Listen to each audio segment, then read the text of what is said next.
પ્રતીક્ષારી પાલ maternity હોસ્પિટલમાં મહિલાઓની ચકાસણીના CCTV viral થવાનો મામલો રાજકોટ જિલ્લા આરોગ્ય અધિકારી આર ફૂલમાલી મીડિયા સમક્ષ નિવેદન આપ્યું હતું અને નિવેદન આપતા જણાવ્યું હતું કે સમગ્ર મામલે જિલ્લા આરોગ્ય શાખા 5 સભ્યોની ટીમ બનાવી ગઈકાલે પાલ હોસ્પિટલ ખાતે તપાસ કરવામાં આવી છે અને ગર્ભવતી મહિલાઓ પ્રાઇવસી ટ્રીટમેન્ટવાળા વિભાગમાં કોઈપણ હોસ્પિટલ લેબર રૂમમાં સીસીટીવી કેમેરા લગાવી શકે નહીં અને આની ક્લિનિકલ એસ્ટાબ્લિશ મેન એક્ટમાં આવી કોઈ જોગવાઈ પણ નથી અને મેડિકલ એથિક્સ મુજબ મહિલાઓની પ્રાઇવસી જળવાવી જોઈએ. જો ન જાળવવામાં આવે તો ક્રિમિનલ પ્રોસિજર એક્ટ હેઠળ કાર્યવાહી થઈ શકે છે. જેથી રાજકોટ જિલ્લા આરોગ્ય વિભાગની કમિટી દ્વારા આજે રિપોર્ટ તૈયાર કરી 2 વાગ્યા સુધીમાં સરકારમાં સુપરત કરવામાં આવશે. તેમજ જેની આગામી આવતી 24 તારીખ વિધાનસભામાં આ રિપોર્ટ અંગે ચર્ચા કરવામાં આવશે. ખાસ કરીને સરકારે તપાસના આદેશ આપ્યા. સાહેબ, કમિટીમાં કેટલા લોકો હતા? કમિટીએ શું તપાસ કરી અને સીસીટીવી લેબર રૂમમાં લગાડી શકે કે નહીં? Doctor R Phulmali, CDHO Rajkot. પરમ દિવસે જ્યારે અમને ખબર પડી કે ભાઈ આ રીતના ન્યૂઝ જે વાયરલ થયા છે, તો ગઈકાલે અમે લોકોએ તપાસ કરી હતી કે ભાઈ આની અંદર શું શું થઈ શકે છે.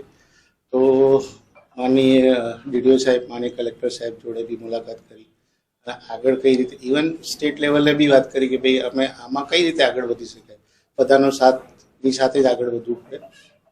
ગઈકાલે માનનીય DDO સાહેબે કીધું કે કમિટી બનાવીને એક તમે લોકો એની તપાસ કરો. તો બપોર પછી અમે લોકો એક કમિટી બનાવી, જેની અંદર હું એઝ એ CDHO, પછી અમારા RCHO ડૉક્ટર જોશી સાહેબ, ત્રીજા ડૉક્ટર સિંઘ સાહેબ અમારા ક્વોલિટી MO વત્તા ADHO, ચોથા જે છે આપણા PDUના જે ગાયનેકોલોજીસ્ટ છે એ હતા, અને એક MOHના પ્રતિનિધિ RMCમાંથી, અને એક ડૉક્ટર ઝાલા આપણા પદ્મકુંવરબાવાળા. બધા જ અમે લોકો સાંજે 5 વાગે ગયા હતા અને આખી હોસ્પિટલના જે રેકોર્ડ છે એ બી જોયા, સાથે સાથે જ્યાં બનાવ બનેલો છે એ પણ જોયો, એમની સાથે ચર્ચા બી કરી બધી આખી. અને એમાં ચર્ચામાં એમણે એ કીધું કે ભાઈ 20 જાન્યુઆરીના દિવસે એમણે કંઈક પાસવર્ડ ચેન્જ કરવાની જરૂર પડી હતી, અને એમાં એ લોકોને એવું લાગ્યું કે ભાઈ આપણું કંઈક CCTVમાં કંઈક થયું હશે, પણ એ લોકોએ એના પછી પણ કોઈ એમાં શું કહેવાય કે એની માહિતી ક્યાંય આપી નહોતી જાણવા જો કેવું બી. અને જ્યારે હોસ્પિટલની મુલાકાત લીધી તો ત્યાં જે લેબર રૂમની અંદર હતું એ કેમેરા લગાવેલા હતા એ વખતે. અત્યારે તો ખાલી એનું સોકેટ જ હતું એ લગાવી દીધું હતું, અને કર્ટેન બી હતું.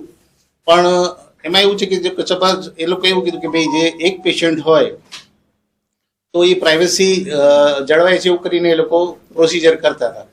પણ એ જે થવું જોઈએ એ ત્યાં જો કેમેરા લાગેલા હોય તો એ પ્રાઇવસીની ભંગ થાય છે. એટલે એ આપણા મેડિકલ એથિક્સ પ્રમાણે અને CCTVના રૂલ્સ પ્રમાણે બી આપણે એવું કહીએ કે ભાઈ માન્ય નથી.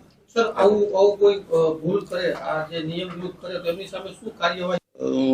એમ તો ક્લિનિકલ એસ્ટેબ્લિશમેન્ટ એક્ટની અંદર એવી કોઈ જોગવાઈ છે નહીં અત્યારે, પણ CCTVના જે નિયમો કે એવું હોય લાગુ પડતા હોય તો, અને મેડિકલ એથિક્સની અંદર એવું કહે છે કે ભાઈ મેડિકલ એથિક્સ એવું છે કે પેશન્ટની પ્રાઇવસી પહેલાં, અને પેશન્ટની પ્રાઇવસી ના જળવાતી હોય, અને એમાં બી જો ફિમેલ પેશન્ટ હોય તો તમારે એટેન્ડન્ટ બી રાખવાનો છે, કર્ટેન બી રાખવાનો છે, અને એ રીતે એની પ્રાઇવસી, એની કોન્ફિડેન્શિયાલિટી બધી જ રહેવી જોઈએ એ છે. મેડિકલ એથિક્સની અંદર જો ના આવતું હોય તો